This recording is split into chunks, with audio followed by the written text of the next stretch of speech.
Yun, what's up sa inyo? At kamusta mga pare ko? Magandang buhay para sa atin. At naalala ko ulit ko ano yung password ng YouTube ko at i-continue ko ulit tong ginagawa ko na kwentuhan mag-isa pare. At medyo energetic tayo, no? Yun, wala pa ako naisip na topic. Hit record lang ako dito. And then, yun, puro yun yung pinagsasasabi ko, no? At konting update lang, no, kung ano yung pinagagagawa ko. Na hindi ko alam kung na-mention ko sa inyo na gumawa ako ng panibagong YouTube, Facebook, tapos TikTok para sa chess na platform. Mas focus kasi ako ngayon doon. At siguro hindi ko pa ata nakukwento, no? Yun, hindi ko pa nakukwento yun, no? At hindi ko alam kung, ay, alam ko. Ano ba yan? Paligoy-ligoy ako, no? Alam ko na kwento ko na siya sa nakaraang videos ko. Kailangan ko nata mag-memory gap, no?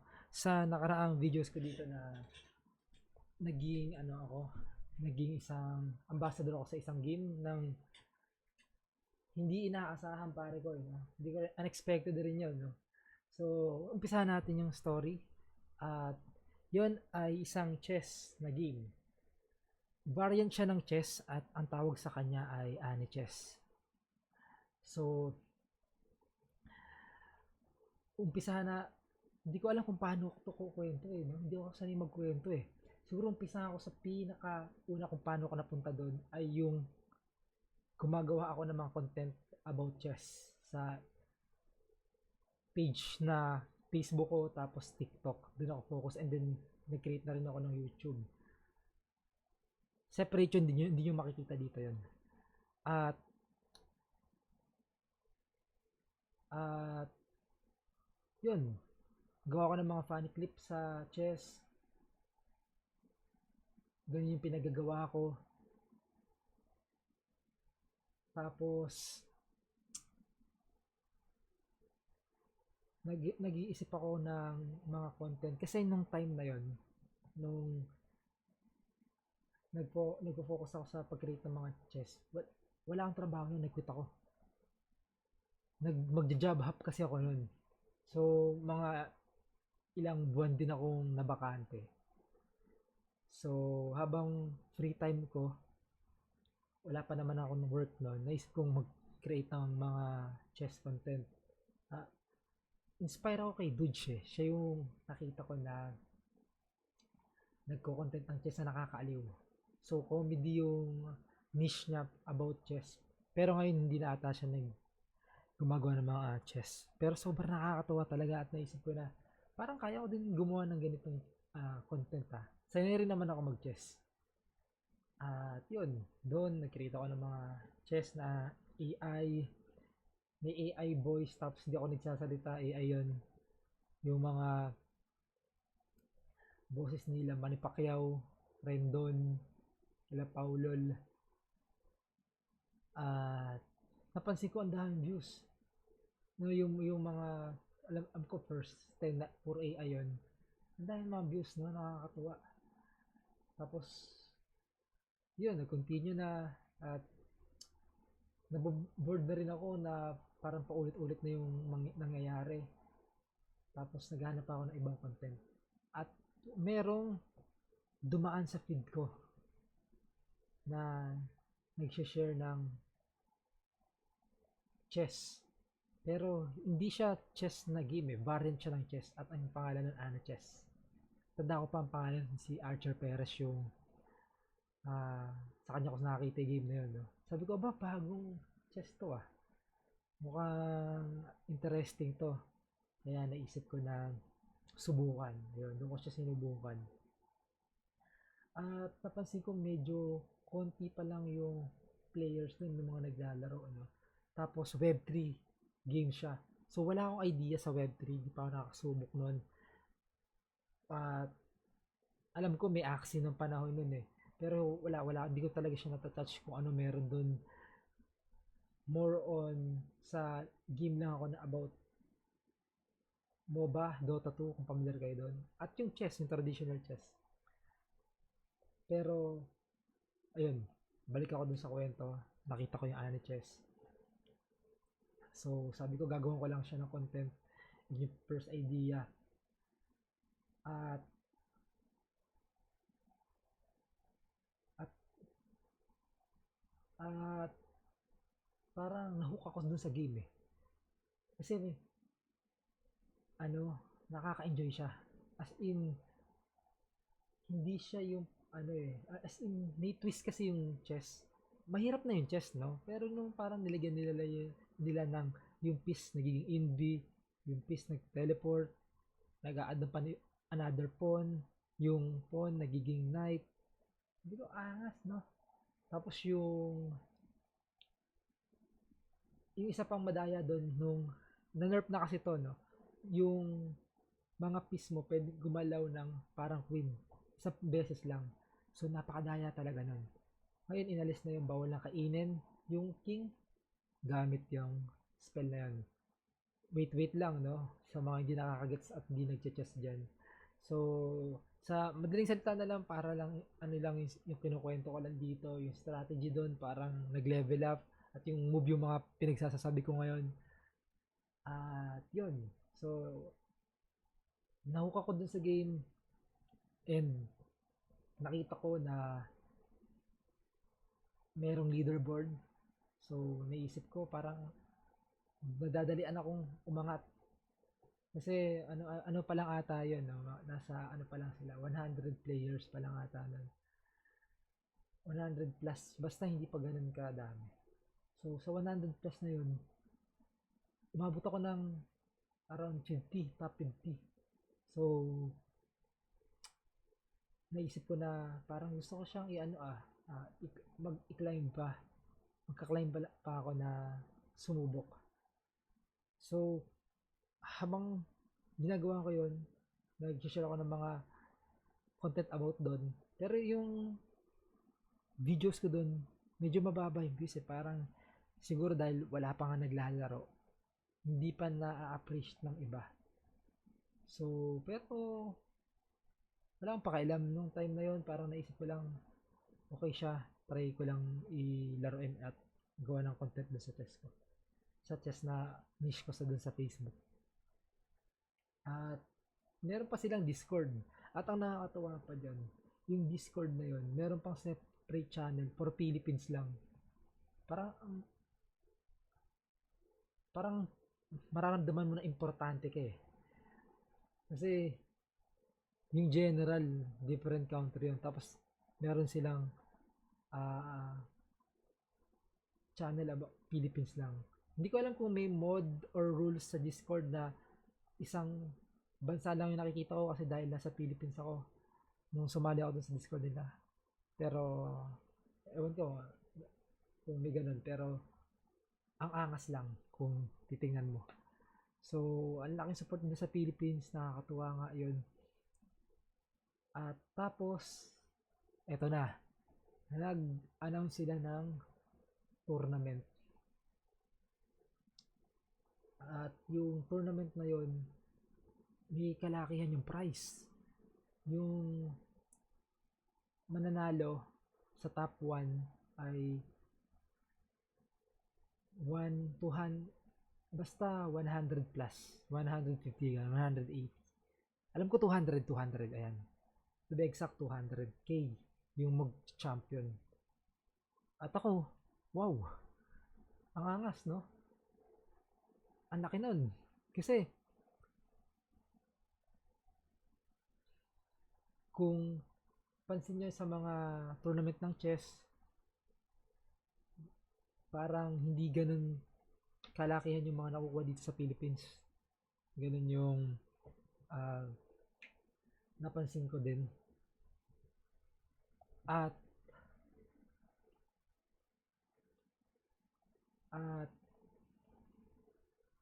unang naisip ko, parang gusto kong sumali, pero ayokong gawin. Ganun eh. Aalinlangan siya. Tapos nilalaro ko lang yung game. Natutuwa kasi ako nun. Pero habang ginagrind ko siya, alam mo, nililibang ko lang muna yung sarili ko. Umabot ako ng top 10. Sabi ko, ba, top 10? Parang imposible to ah. Parang never pa akong makaabot sa mga ganitong ranking sa ibang game. At dun ko naisipang subukan sumali dun sa tournament. So, naisip kong mag-participate, no? At maganda yung kanalabasan kasi kumuha sila ng top 64 at naglaban-laban doon. Sa totoo lang, marami talagang magaling nung nandoon. Well, sabihin ko muna, sa ngayon, kung maglalaro ka, maraming mas magagaling na. Pero nung time na yun, para sa akin, marami pa rin magagaling. Less yung sobra-sobrang magagaling. Paano ko ba siya i-explain? Kumbaga, hindi pa siya napapasok talaga ng mga masters. Kumbaga, yung mga talagang naglalaro ng chess na yun yung career nila. Yung mga ganong, alam ko may mga naglalaro na kasi ngayon na parang career nila yung chess tapos sumubok ng get variant ng chess. Yun. Ganun lang yung story na nakasali ako doon. Pag pag pag pag wait, nawala ako. Nasa na ba ako? Ayun, yung mag-i-start ng tournament. Nag-promise na ako sa sarili ko na ah sasali ako dito kasi ang ganda nung price, tapos yung top 1 tsaka top 2 magiging ambassador siya. So, ang promise ko sa sarili ko, if hindi ako makapunta sa top 1, sa top 2, i-stop ko na yung page na to. I-delete ko na ulit. Kumbaga ano to, experiment para sa akin eh. Parang gusto ko lang i-try mag-create ng mga content and then tigilan ko na. Ganun yung naging naisip ko. So, yun, nag-practice ako, nag-try ako ng mga puzzle. Wait lang, konting background lang, no. Nung maliit pa ako ng mga elementary high school, hindi nagtatry, sumasali na ako sa mga bulprisa. Kumbaga, yung bulprisa na yun yung mga tournament sa school, mga ganun. Pero yung, kunyari, pupunta ka sa ibang lugar, tapos magkukumpit ka, yung kukuha ka ng rating, hindi, never kong ginawa yun. Yun lang, kasi yung pagkumpit lang nun sa school na yun, alam ko may dagdag grades lang kasi yung kaya talaga sinasalihan ko yun. So, yun. At yung training na ginawa ko nung papunta dun sa yung dun sa tournament. Ang pangalan tournament yung YGG yun, YGG tournament. So wala rin ako alam sa mga Web3 space na yun, yung mga community na yan na mas marami palang Web3 sa X na platform. So yun. Ngayon, yun nga, nag-try ako mag-training, wala pa naman akong ginagawa nun. Freelance lang din ako doon. Gaya sinabi ko, wala akong stable job nun. Kasi mag-job hop ako. So, yung mga free time ko, talagang tinesting ko yung parang training ng pang-athlete siya na datingan, yung umaga pa lang hanggang hapon. Tapos nagbi-visualize pa ako nun. Alam mo yung mahilig kasi ako manood ng mga success story ng mga athlete. Gaya nila Michael Phelps, mga ganun. So nila Kobe, tapos yung mga talk nila, basta mga inspirational. So naisipan kong i-incorporate yung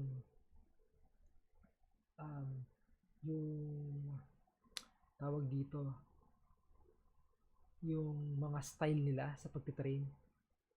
So, kailangang discipline, walang ibang distraction.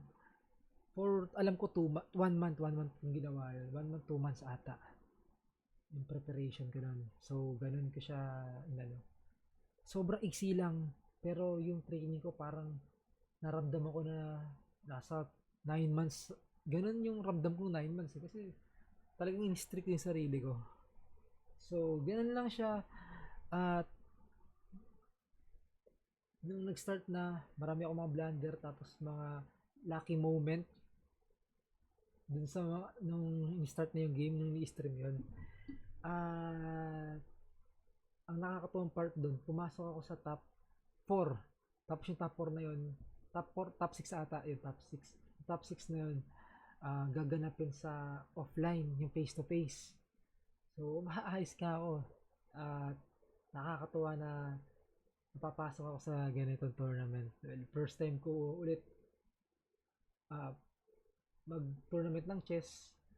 Tapos ibang ibang variant pa yon. At yun, pagpunta ko doon, ako lang mag-isa Ako lang mag-isa nung pumunta doon. Kasi busy yung mga tropa ko nun, tropa pips ko nun. So, punta lang ako doon mag-isa, soloist, no? Uh, Hindi ako masyadong familiar doon sa lugar na yon. Medyo naligaw ako ng konting-konti lang kasi ginanap yun sa SM Aurora. So lakad-lakad lang ako doon kasi bandang BGC na ata yun, no? Lakad-lakad lang ako doon, tapos pagpunta ko, ayun, merong parang medical, i-check nila yung katawan mo. Nagulat nga ako, i-check yung katawan ko, yung mga blood pressure ko. Mag-chest lang naman ako. Hindi naman ako yung parang physical na talagang pagpapawisan. Nakakataka lang. Kasi, ang nakakatawa doon, yung isang kasama ko doon, hindi siya natuloy maglaro. Kasi, isang kasama ko doon, hindi siya natuloy maglaro kasi meron siyang, ano ata, mataas yung dugo niya, may high blood siya, ganun.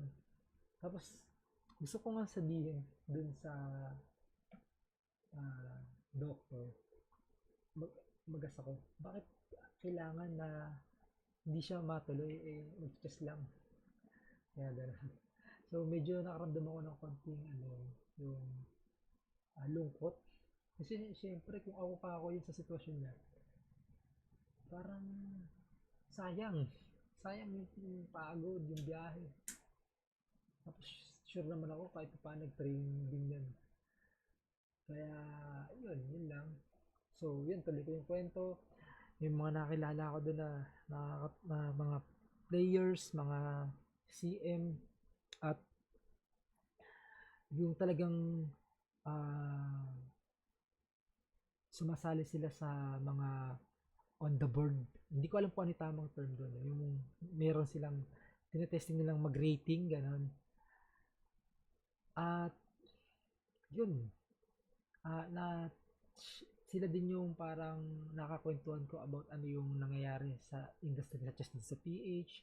So, nabigay nila na medyo yun nga, uh, mababa yung mga price, konti yung mga tournaments dito. Yun yung nakakalungkot daw na part na babiyahe ka sa malayo tapos ang kita lang hindi kita, yung price lang ay 3K, balik kulang pa yung pamasahe, gastos, tapos pagkain. So yung iba parang passion ata talaga nila yon, kaya ginagawa na lang nila yon. At yung next naman, yun, doon na tayo sa nag-start yung game, no? Yung unang game ko, manalo matalo, sabi ko, goods na. Okay na ako dito, nandito naman na ako. Parang ganun muna yung iniisip ko. Pero nandun pa rin sa likod ko yung gigil na gusto ko mag-champion. Laging nandun eh. So, sinuwerte ako ng unang game, nanalo ako. Pangalawang game, strong player din yon. Nanalo ako sa hindi naasahan, parang na-blunder siya. At yun, goods, pumasok ako doon. So, nakakalimutan ko na kung ilang games yun, no? Mga tatlong games. Tapos, yun. Pagkatapos nung last game ko bago dun sa final, kasi pumasok ko ng final ay na sobrang lift na ako kasi first tsaka second, nagiging ambassador na nun. Tapos, ah, masisecure niya na yung top 1, top 2 kasi malaki na yung price nun. So, sabi ko sa sarili ko, okay. So, nakakatuwa, sobrang ganda na, nangyari. At nung game na, ah, ang naging score namin, 1-1, naging tie. Tapos, battle for finals na kami, game 3. And alam ko game 3 yun. At nung game 3, meron daw akong hindi napansin na dapat ako yung magcha-champion. Na-miss ko daw yun. At ang ending, nag-top 2 ako. So, yun. At top 1 o top 2, isa kang magiging ambassador ka ng game ng NHS. At boom, yun yung naging story. Hindi ko alam kung medyo mahaba yun, no? Pero yun yung nangyari. So, naging ambassador ako ng NHS. So, kaya yung page ng yung niche ko dito sa Facebook na about chess, nag-continue pa rin hanggang ngayon, nagko-continue. Naglalagay ako, nag-create ako ng mga videos about chess pa din. At nag-create din ako ng account sa X kasi mas maraming player doon at mas nakakonect ako dun sa team ng NHS. Ngayon, ang plano ko kasi sa sa wait, nawala ako. Ang mangyayari ngayon ay naisip ko nga gumawa ng mga content pa and tournaments, no? Take note nga pala, yung ambassador na yun, meron siyang allowance. Medyo malaki din. Kumbaga, hindi siya bare minimum na sahod dito sa PH. Kumbaga, nasa okay siya, no? Para sa akin, okay na din siya. Kasi, di ba, ang bare minimum dito sa mga, lalo na pag probinsya, medyo mababa, no? So, yun nakuha ko din, hindi, medyo mataas siya. Na-delay pa nga yun. At, yun, nakakakuha pa rin ako. Ngayon, naisip ko mag-create pa ng more content. Suklian yung, parang para sa akin, opportunity na to. Suklian yung opportunity na to sa kay God, no? Sa light, kung sino man siya tawagin. Kasi ang ganda ng pagkakapasok talaga niya eh. Laki ring help dito sa family. Kasi kailangan ko ng mga iba pang extra income. So, yun siya yung naka-help. So, basta nagkaroon kami ng problem sa money dito sa bahay. Siguro another story na yun. At yun, laking tulong siya.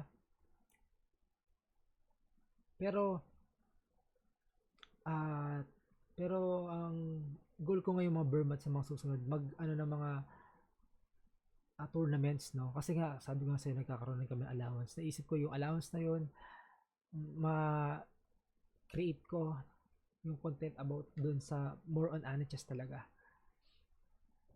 At yun yung naging story, naging ambassador ako ng NHS.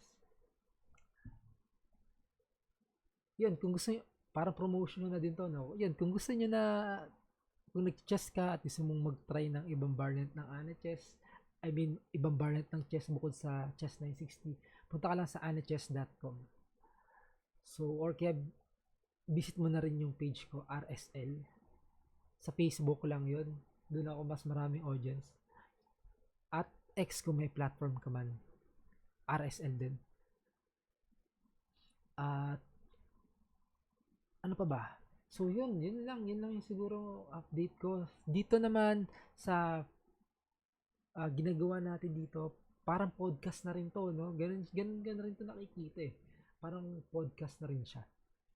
And kwentuhan kasi kagaya nga nung nasabi ko sa ibang videos, Ang goal nito is mag-improve ako, mag-share, mag mag-storytell, kasi kinukutin ko yung isa sa kailangan kong ah, i-improve kung gusto ko mag-level up yung game. Hindi mag-level up yung game, mag-level up yung life ko. So, ayun, paniniwala ako rin, hindi paniniwala, isa rin sa ah, tinitignan ko sa future na if meron kang good communication skills, kahit hindi ka graduate, kahit nasaan ka man, kahit anong edad mo, tingin ko makukuha mo talaga yung mga dreams mo. I mean, mas mapapalapit ka sa dreams mo. So, yun. Sana na tripan mo yung ganitong ah, kwentuhan about game to, no? Kung meron kang question, tanong na pwede nating pagkwentuhan dyan, ilagay mo lang sa comment section. At tatry kong magbahagi ng makabuluhan dun sa mga tanong mo. Pipilitin kong may value kang makukuha hanggat maaari. So, yun. Hanggang dito na lang. Wala pa akong outro. Siguro, ang outro ko na lang ay ano ba?